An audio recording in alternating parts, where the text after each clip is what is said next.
Hey folks, welcome back to the Leeds Gamer. The draw for the quarter-final of the FA Cup was made earlier today, and Leeds United have gone back to the old cup tradition of getting an away tie. And it's not an away tie against any of the lower league opposition either. It is against one of the teams that is also, like Leeds United, battling to stay in the Premier League, and that is West Ham United. So this will be difficult. West Ham have picked up their form in recent weeks.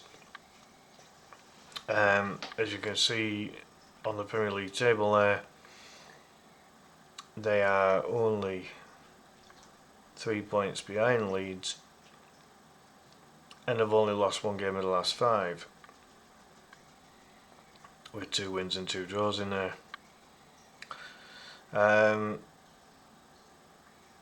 They beat Brentford on penalties. Brentford are obviously having a very decent season themselves, up in 7th and currently have 44 points. So I just thought of myself as well, I will do a proper match preview, but I just thought that I'd have a little look into West Ham and basically try and gauge what we might be coming up against. So let's start with their squad. They're currently managed by Portuguese manager Nuno Espirito Santo, or as I like to call him, Nintendo Entertainment System, when you abbreviate his initials to NES.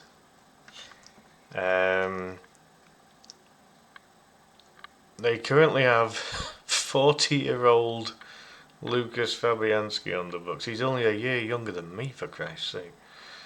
Their next oldest player is Callum Wilson, experienced striker. They've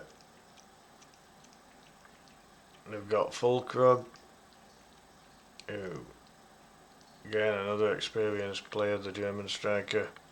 They've got Areola, that's been on PSG's books before now, experienced goalkeeper. Now this is incorrect because Ward-Prowse is not there right now.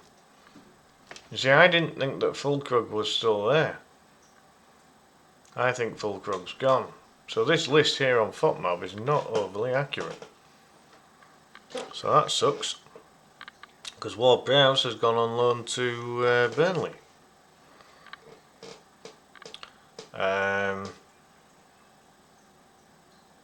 They've got their own version of Hulk Hogan there in Adama Traore.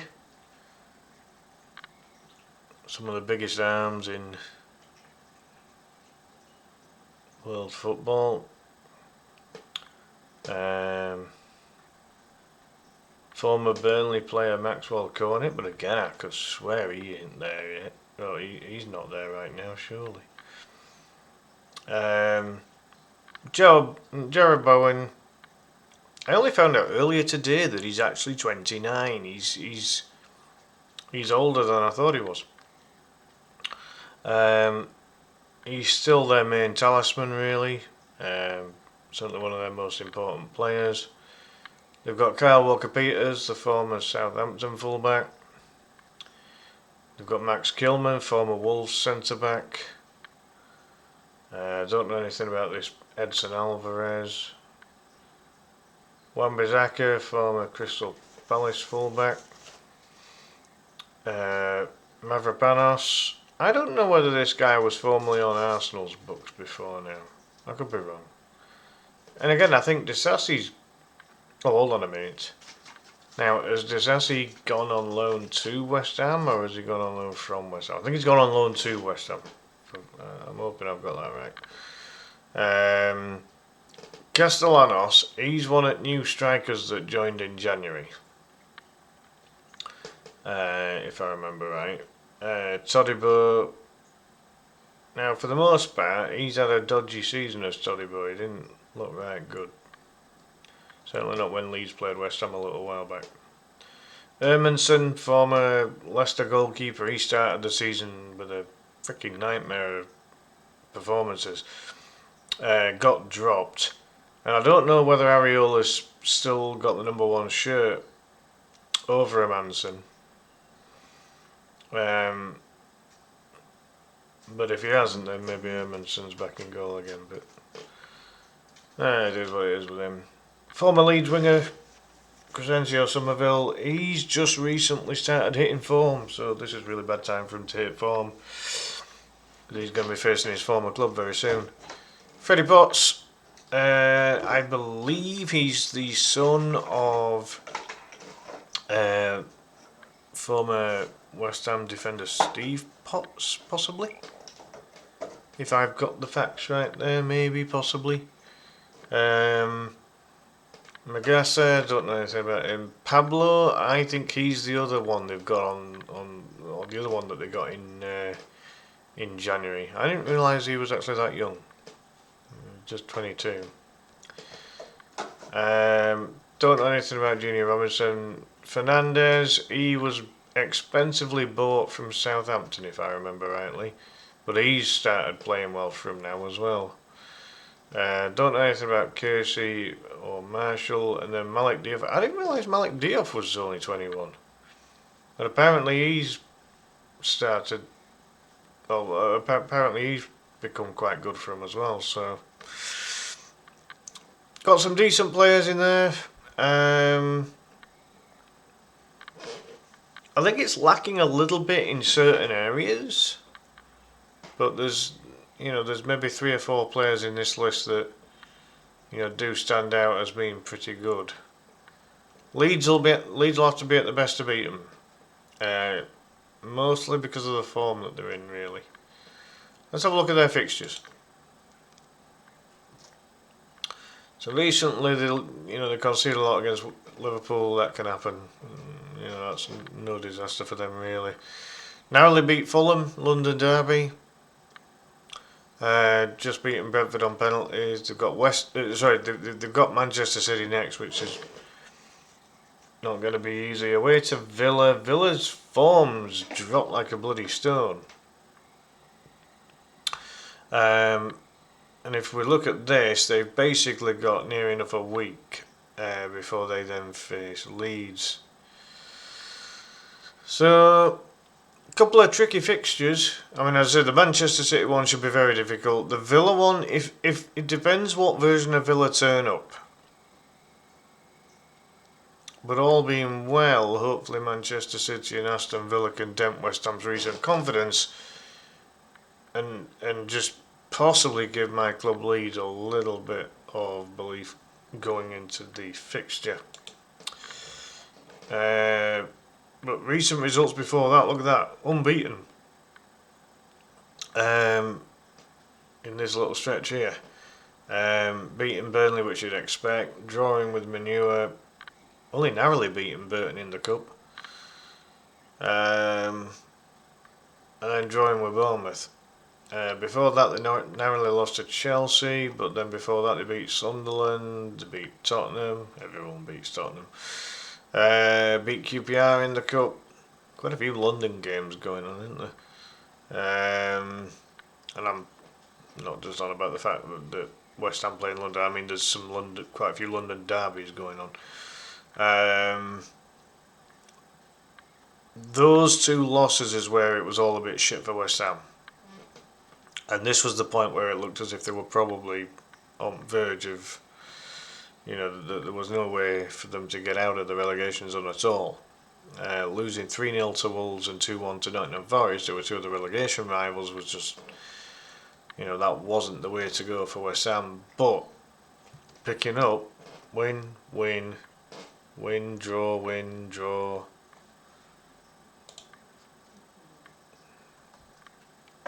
Win, draw. I mean, I've included a cup games there, obviously, but they haven't lost many matches in recent times. Is the point I'm making, and this is why it's vitally important from a Leeds perspective that West Ham lose against both Manchester City and Aston Villa, because at the moment West Ham have got a head of steam and they are getting, they're gaining confidence. We don't want them to be confident going into that cup game. It'll be interesting to see what kind of lineups both teams put out, knowing that they are both against Premier League opposition. In terms of some stats regarding West Ham, Bowen's the top scorer, but both Wilson and Somerville are in good form in recent times. Bowen obviously provides assists as well. So from a Giande point of view, Bowen is still their main man. He's also played the most minutes. Fernandes is currently the highest rated, with Bowen in second place for FOTMOB rating. So it's clear that Bowen will play. It's clear that Somerville will play. I think there's a good chance that Wilson plays. I think there's a good chance that Diouf and Fernandes play. Wilson will play. These guys that are kind of featuring in these particular statistics here, if they've got aspirations of winning the cup, then you've got at least part of the potential lineup. So, 1, 2, 3, 4, 5.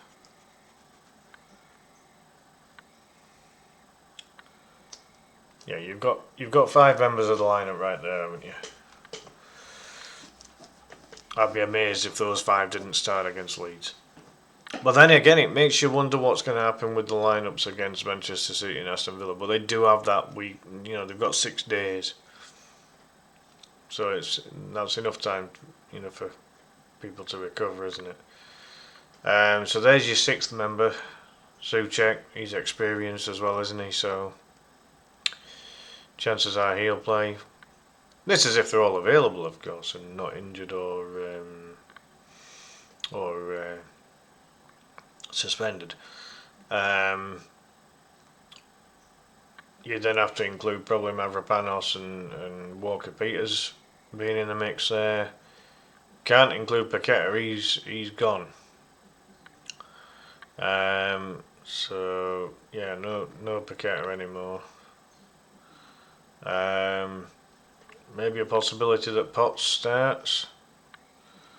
And according to this, maybe Traore, with him being up there with that one, and up there with that one as well. Obviously, that the dribbling is his strength. With his, not aside from his physical strength, obviously.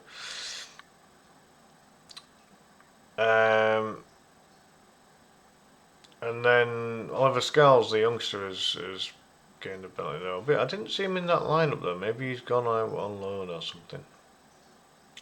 From a defensive point of view, Magassa, good chance he starts with those tackles per 90. Possibility that Kilman or Todibo may get involved as well.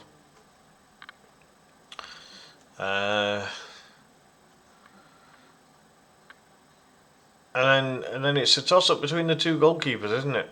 Either Hermansen or Areola. But for my reckoning, I reckon that the majority of the 11 that face Leeds are going to be out of these ones that have been involved in,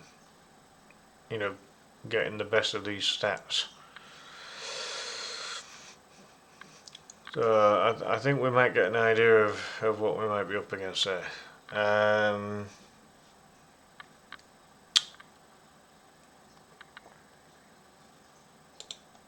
So in terms of the league form, which obviously is completely irrelevant compared to how you do in a cup, but as you can see, comparing it to Leeds, as things stand at the moment, they've got the same number of wins, but Leeds are ahead with those extra draws. and obviously less losses. They score a similar amount. Leeds have scored 2 more goals than West Ham with 37 against 35, but Leeds don't concede quite so much. With Leeds conceding 48, whereas West Ham have conceded 54, so there's obviously a chunk of difference with those minus goal differences. And as we know, there's a 3-point difference between the two clubs at the moment. Both of them were on identical form for a little while, with the win, draw, loss. However, while Leeds lost their last match, West Ham won theirs. Different level of opponents for Leeds and West Ham though. Leeds have got Crystal Palace coming up, who are, at least table position wise very close, albeit they've got quite a few points over the rest of them, but aside from Brighton they've got a good cushion there now. Whereas West Ham's next fixture is against Manchester City, which, certainly on paper, and we know football's not played on paper, it's played on grass, but on paper is a far more difficult fixture for West Ham. So, there we have it, folks. Just a little video just kind of focusing on Leeds' next opponent in terms of the cup competition. I mean, just whilst we're on it with Leeds, let's just have a look at the fixtures Leeds have before the West Ham Cup match.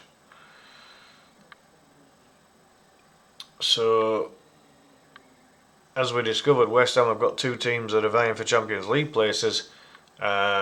Leeds have got, I guess you could class it as 2 mid-table teams, one near the top of the bottom half and one near the bottom of the top half. Albeit ironically, Leeds have got 2 London teams, including, so if Brentford had beaten West Ham, we'd be playing Brentford twice in space of a week. That's mad. That's bonkers, that. But this is interesting. It looks like Leeds got quite a bit of extra time going on here. Now, why is that? Why is that? It looked as if West Ham only had about 6 days. Right, hold on, let me just double check this. Have I misread something here?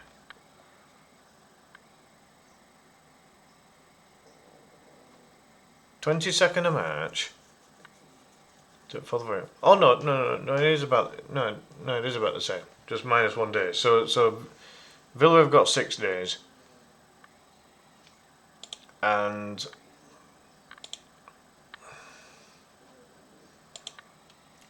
Leeds. Yeah, Leeds have got the extra day of recovery.